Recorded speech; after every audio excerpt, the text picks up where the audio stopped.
Now we want to bring you the latest on the war with Iran, where the Pentagon today says we could see the largest round of U.S. strikes so far. U.S. Central Command also confirming 6 service members were killed when a refueling tanker plane crashed in Iraq.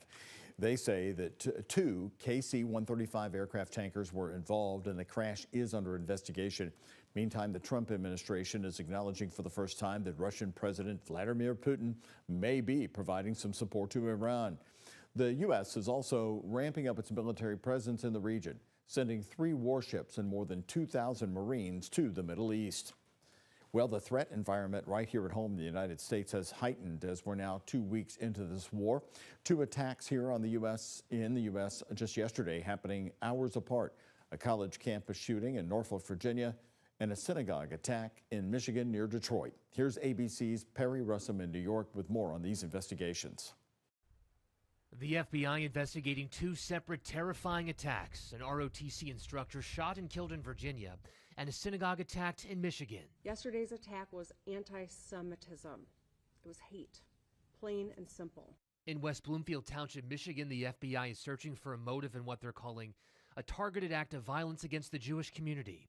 Police say Ayman Mohammed Ghazali was killed after crashing his truck into Temple, Israel, exchanging gunfire with security guards. At the time, the synagogue was also a school. 140 young children evacuated, none of them hurt. Officials say Ghazali became a naturalized citizen in 2016 and recently posted on social media about his relatives being killed during Israeli airstrikes in Lebanon. An official in Lebanon confirming to ABC News his 2 brothers, niece, and nephew were all killed last week. The attack happening shortly after a separate incident at Old Dominion University in Norfolk, Virginia. Sources tell ABC News former National Guardsman Mohammed Jallo calmly walked into a classroom and asked if it was an ROTC class. Sources say when someone answered yes, Jallo allegedly shot and killed the instructor, Lieutenant Colonel Brandon Shaw. The FBI calling the attack an act of terror. And I'm here on campus today to pay honor and respect to a very good friend, Brandon Shaw. Brandon, I love you, man. I miss you. You don't deserve this.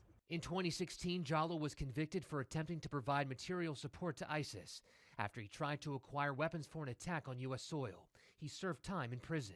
New today, federal authorities arrested a man in Virginia accused of unlawfully selling Jallo a gun. Jallo's felony conviction barred him from being able to legally purchase or possess guns. It's been pretty active right now as far as terrorism and anti-Semitism.